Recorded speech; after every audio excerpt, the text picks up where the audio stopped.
उन्नाव से, सौरभ जुड़े हैं कानपुर देहात से, उमाशंकर भट्ट जुड़े हैं देवरिया से, शिवोम शर्मा अमरोहा से, जबकि देवेंद्र फिरोजाबाद से हमारे साथ जुड़ चुके हैं। तो सौरभ, सबसे पहले आप ही का रुख करते हैं, किस तरह का आज का यहाँ पर रन रहने वाला है, क्योंकि 5 बजे तक का वक्त है, फिर तो प्रचार खत्म हो जाएगा।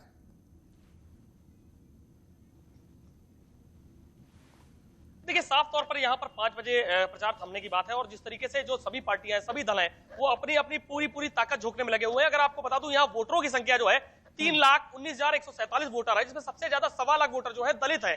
उसको लेकर के, दलित वोट बैंक को लेकर के तमाम जो पार्टियां हैं वो दर पर जा रही हैं, उनके घरों में जा रही हैं और लगातार इस तरीके का काम चल रहा है। अभी उप मुख्यमंत्री ने भी जो यहाँ पर रैली की थी, जनसभा की थी, उसमें उन्होंने साफ तौर पे कहा था कि सरकार जो है वो सबके साथ, सबका विकास और सबका विकास है, तो उसमें किसी तरीके से किसी का भेदभाव नहीं होता है। तो दलित वोट बैंक एक ऐसा वोट बैंक है जो इस चुनाव का नतीजा तय करने वाला है। यहाँ पर 3,19,000 में 1.25 लाख के करीब दलित वोट बैंक है, 45 से 50,000 ब्राह्मण वोट बैंक है। तो ये 2 वोट बैंक ऐसे हैं कि जो भी पार्टियां अपनी तरफ ले जाती हैं तो वो चुनाव का नतीजा अपने आप तय हो जाएगा। उसके बाद कहीं ना कहीं जो लोग हैं वो अपने हर पार्टी की जो प्रत्याशी हैं, जैसा कि उनसे हमने बात की, तो वो अपने विश्वास में सभी पार्टियां अपनी जीत के दावे पेश कर रही हैं। लेकिन अगर कांटे की टक्कर की बात करें तो यहाँ पर भारतीय जनता पार्टी और कांग्रेस की कांटे की टक्कर नजर आ रही है। बिल्कुल। और जौनपुर से अनुज हमारे साथ जुड़े हैं। तो अनुज, यहाँ की सीट पर खास तौर पर नजर रहेगी कि बीजेपी कैसा प्रदर्शन कर पाती है।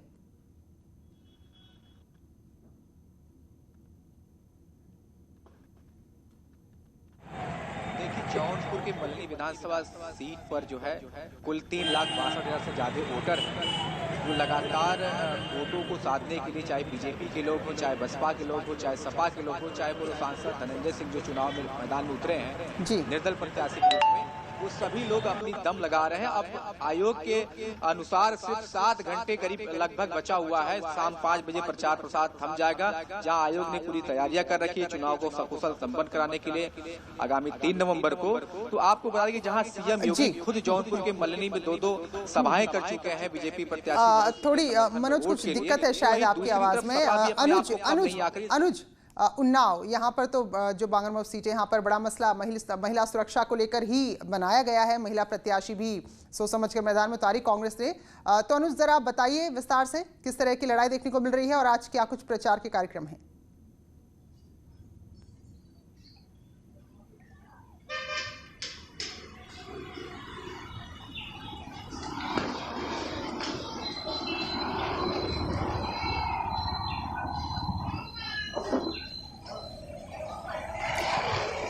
दिक्कत है। बुलंदशहर का हम रुख करते हैं प्रशांत। बुलंदशहर में भी काफी दिलचस्प मुकाबला देखने को मिल रहा है। जी, आपको बता दें प्रीति, यह 3,88,000 वोटर हैं और यह सदर से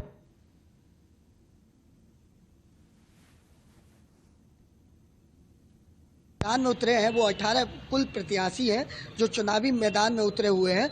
हालांकि दिलचस्प ये रहेगा कि यहाँ जो है बसपा और भाजपा के बीच कड़ा मुकाबला माना जा रहा है।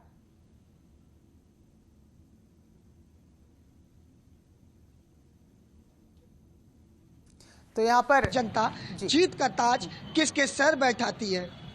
बिल्कुल। शिवोम, अमरोहा में ये उपचुनाव किस तरह की तस्वीरें यहाँ पर दिख रही हैं, क्योंकि प्रचार हर जगह बड़ी तेजी से हुआ है। चलिए फिरोजाबाद का हम रुख कर लेते हैं। देवेंद्र हमारे साथ जुड़े हुए हैं। तो देवेंद्र, क्या कुछ स्थिति फिरोजाबाद में?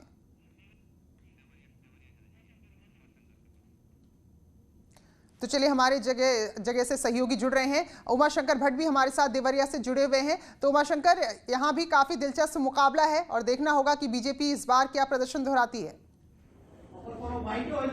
देखिए, देवरिया जनपद की अगर हम बात करें तो जो सदर विधानसभा सीट है वो बीजेपी के खाते में थी और यहाँ के जो विधायक रहे हैं स्वर्गीय जन्मेजय सिंह, उनके निधन के बाद ये सीट खाली हुई थी। तो यहाँ पे कुल मैदान में 14 प्रत्याशी हैं, जिसमें से मुख्य रूप से अगर भारतीय जनता पार्टी, बसपा, कांग्रेस और सपा की बात करें तो 4 ब्राह्मण प्रत्याशी खड़े हैं। और सबसे बड़ी बात यह है कि जो देवरिया सदर विधानसभा सीट है उसमें 3.5 लाख से अधिक वोटर है, जिसमें 50,000 के करीब जो है ब्राह्मण मतदाता है।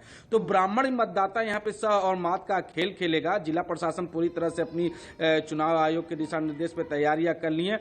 हालांकि आज शाम प्रचार थम जाएगा। सभी जो 14 प्रत्याशी हैं वो गली मोहल्लों और गांव में घूम रहे हैं, अपने पक्ष में वोट देने की अपील कर रहे हैं। लेकिन अगर हम भारतीय जनता पार्टी की बात करें तो इस चुनाव को बहुत सीरियस लिया हुआ है। देवरिया जनपद से तकरीबन अगर माना जाए तो एक कृषि मंत्री सूर्य प्रताप शाही, पशुधन मंत्री जयप्रकाश निषाद जी, राज्य मंत्री हैं नीरज शाही जी, तो और इसके अलावा कई बीजेपी विधायक यहाँ पे सिटिंग विधायक हैं। तो इन सबों की प्रतिष्ठा तो दांव पे लगी है। इसके अलावा भारतीय जनता पार्टी ने तकरीबन आधा दर्जन जो है मंत्री इस क्षेत्र में भारतीय जनता पार्टी के प्रत्याशी को जिताने के लिए लगे हैं।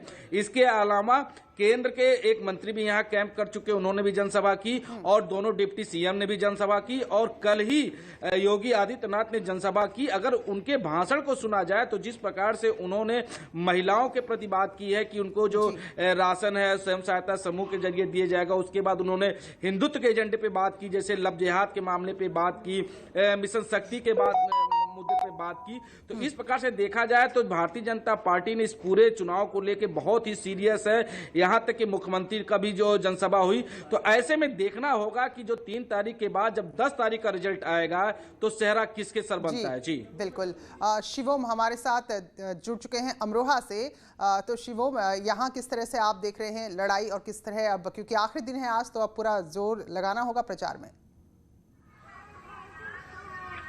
जी मैं आपको बता दूं, यहाँ पे अमरोहा में आज का लास्ट शाम 5 बजे चुनाव प्रचार बंद हो जाएगा, जिसको लेकर सभी पार्टियों ने दमखम दिखाया था। और खास बात देखा जाए तो उत्तर प्रदेश के मुख्यमंत्री योगी आदित्यनाथ ने यहाँ जनसभा की और एक हिंदुत्व का अकेला हिंदुत्व को लेकर इकट्ठा किया है। और केशव प्रसाद मौर्य और संजीव बालियान, जो जाट के नेता कहे जाते हैं संजीव बालियान, उन्होंने भी यहाँ पर रैलियाँ की हैं। और देखा जाए जिसमें जो फाइट मानी जा रही है वो सिर्फ संजय चौहान और सपा के जावेद आब्दी हैं, उन दोनों में मानी जा रही है। जिसका अब देखना ये होगा कि किस तरीके से जनता किसको जीता ताज पहनाएगी। अब ये तो आने वाला वक्त बताएगा। जी बिल्कुल। तो अब यहाँ पर तस्वीरें साफ होने बहुत ज़्यादा वक्त नहीं है, तो मनोज का हम एक बार फिर से रुक करेंगे। जौनपुर से जुड़े हुए हैं हमारे साथ। तो मनोज, यहाँ जिस सीट पर चुनाव हो रहे हैं वहाँ किस तरह का रिकॉर्ड रहा है, इतिहास रहा है, और बीजेपी के लिए खास तौर पर अब ये चुनौती है कि इसको कैसे कब्जे में किया जाए।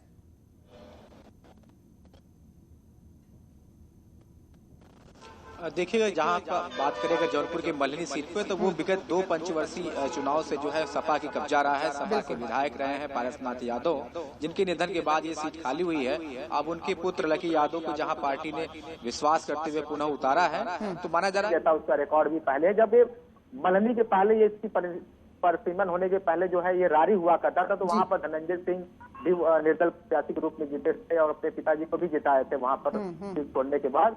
तो देखा जाए तो धनंजय सिंह और सपा की जो सीट है वहाँ पर पहले से जो है कांटे की टक्कर रहा है। लेकिन अब इस बार बीजेपी जो है अपनी कमर खिलाने के लिए कोई कोर कसर नहीं छोड़ना चाहती। मल्हनी में जहाँ सीएम खुद 2 बार जनसभाओं को संबोधित कर चुके हैं, तो वहीं प्रदेश सरकार के कई कैबिनेट मंत्री की ड्यूटी लगाई है बाकायदा बूथों पर, एक गांव के वोटरों पर कैसे नजर रखी जाए, कैसे बीजेपी की कमल खिलाई जाए। इस बात को लेकर चाहे वो सरकार के मंत्री हो या पदाधिकारी हो या पार्टी के प्रत्याशी मनोज सिंह हो, खुद जो है डोर टू डोर हर गांव कस्बे में पैनी नजर रखे हुए कैसे बीजेपी को जो है अपनी यहाँ पर जीत हासिल हो।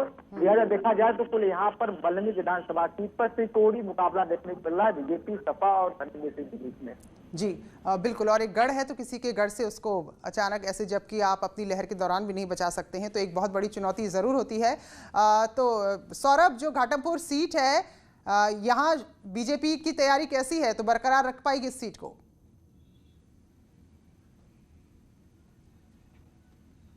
देखिए, जिस तरीके से जो यहाँ की विधायिका थी कमल रानी वरुण, कोरोना काल के चलते उनकी मौत हो गई थी, वो मंत्री भी बन गई थी।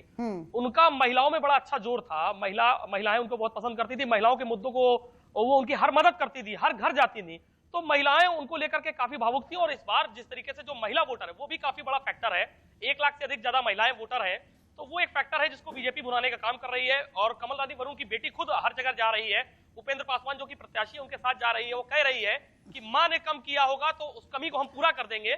लेकिन सौरभ, खबर ये थी कि उम्मीदवार को लेकर थोड़ा सा यहाँ पर कुछ रहा, ये उम्मीद थी कि शायद परिवार का ही कोई होगा, तो ऐसा कुछ देखने को मिल रहा है क्या?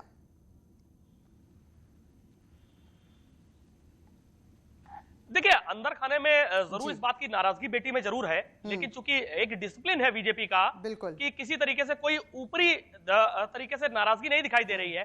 उनकी बेटी भी लोगों से निवेदन कर रही है कि मेरी माँ इस गांव में हर बुजुर्ग माँ की बेटी थी और मैं उसकी बेटी हूं, मैं आज अपनी माँ के नाम पे वोट मांगने आ रही हूं। मुझे विश्वास है कि अगर आप बीजेपी को जिताते हैं तो आपका कोई भी काम होगा, उपेंद्र पासवान तो सुनेंगे जो कि प्रत्याशी है, मैं भी आपके लिए हाजिर हूं। साथ ही साथ जब मुख्यमंत्री ने यहाँ पर रैली की थी तो उन्होंने साफ तौर पे मंच से कहा था कि यहाँ पर भले ही उपेंद्र पासवान लड़ रहे हो लेकिन आपकी हर बात सुनने के लिए यहाँ मुख्यमंत्री है, आप हर अपनी परेशानी को ला सकते हैं। उसके बाद कल उप मुख्यमंत्री ने रैली की, उन्होंने भी साफ तौर पर कहा कि देखिए आप सीधे तौर से मुझसे जुड़ सकते हैं क्योंकि मैं प्रभारी मंत्री हूं। इस वक्त अगर बात करें तो लगभग 5 से 7 विधायक वहां पर है, 2 मंत्री हैं और लगातार इस बात की और अंदर जो बीजेपी की विंग है वो अंदर हर गांव में हर घर में जाके विश्वास दिला रही है कि हर बेटी की सुरक्षा हमारी जिम्मेदारी है, हर किसी की सुरक्षा। बिल्कुल, जो बेटी की सुरक्षा की आपने बात की सौरभ, ये बड़ा मुद्दा बन रहा है। और अनुज, खास तौर पर उन्नाव की बात करें, बांगरमऊ सीट की बात करें तो यहाँ की सीट ही इसलिए खाली हुई कि भाई आरोप लग गए विधायक पर, वो सलाखों के पीछे चल गया और जिस पार्टी से थे अब वो भी पूरी तरह से यहाँ पर कोशिश कर रही है। मुख्यमंत्री बार बार ये भरोसा दिलाने की कोशिश कर रहे हैं कि किसी भी तरह अपराध अगर महिलाओं के खिलाफ विशेष तौर पर होते हैं तो उनको बिल्कुल भी बख्शा नहीं जाएगा। तो ये सब फैक्टर यहाँ पर नजर आ रहे हैं सुरक्षा के। बिल्कुल, जिस तरह से विधायक कुलदीप सिंह सेंगर के रेप केस में जेल जाने के बाद आरोप लगा और उन्हें जेल भेजा गया, अब इसके साथ ये सीट उपचुनाव में सबसे ज्यादा महत्वपूर्ण रहती है क्योंकि इन सीटों पर 2 बार मुख्यमंत्री योगी आदित्यनाथ खुद दौरा कर चुके हैं, डिप्टी सीएम केशव प्रसाद मौर्य दौरा कर चुके हैं, जो यहाँ के प्रभारी मंत्री हैं जल शक्ति मंत्री वो महेंद्र सिंह वो दौरा कर चुके हैं। इसके साथ ही संगठन की भी इस सीट पर खासी पहल बनी हुई है कि इस सीट पे किसी न तरह चुनाव जीतना है। वही कांग्रेस और सपा और बसपा की बात की जाए तो वो भी कहीं ना कहीं सीट पर चुनाव जीतना चाहती है। बिल्कुल, और वैसे भी अगर अनुज देखा जाए तो यहाँ पर बीजेपी को इस सीट पर बहुत अच्छा उसका रिकॉर्ड नहीं रहा है। तो अभी देखते हैं कि इन तमाम आरोपों के बीच में कितना बड़ा एक फासला तय कर पाती है। और हमारे साथ देवेंद्र जुड़े हैं फिरोजाबाद से। तो देवेंद्र, जरा बताइए टुंडला सीट के हाल क्या है यहाँ पर? हाल क्या है यहाँ पर? हेलो जी देवेंद्र, आपको आवाज मिल रही है? जी देवेंद्र, आपको आवाज मिल रही है? जी बताइए दोबारा से। जी देवेंद्र, बताइए किस तरह की लड़ाई यहाँ पर रोचक हो चली है? देवेंद्र, बताइए किस तरह की लड़ाई यहाँ पर रोचक हो चली है? बिल्कुल, अगर फिरोजाबाद की बात की जाए तो चूंकि एसपी सिंह बघेल भाजपा के से चुनाव जीते थे, उसके बाद में यहाँ पे अभी भी पहले भी त्रिकोणीय मुकाबला था, आज भी त्रिकोणीय मुकाबला नजर आ रहा है क्योंकि 2 धनगर समाज के, चाहे सपा से और बीजेपी से, दोनों एक ही समाज के लोग हैं। उसके अलावा जो बसपा के प्रत्याशी हैं वो दूसरे समाज से हैं, तो इसको लेके कहीं ना कहीं तीनों में त्रिकोणीय मुकाबला नजर आता है। हालांकि बीजेपी का पलड़ा भारी रहेगा, पिछली बार भी भारी मतों से भाजपा विजयी हुई थी, लेकिन इस बार समाजवादी पार्टी और बसपा अपना पूरा दम बनाए हुए है। जी।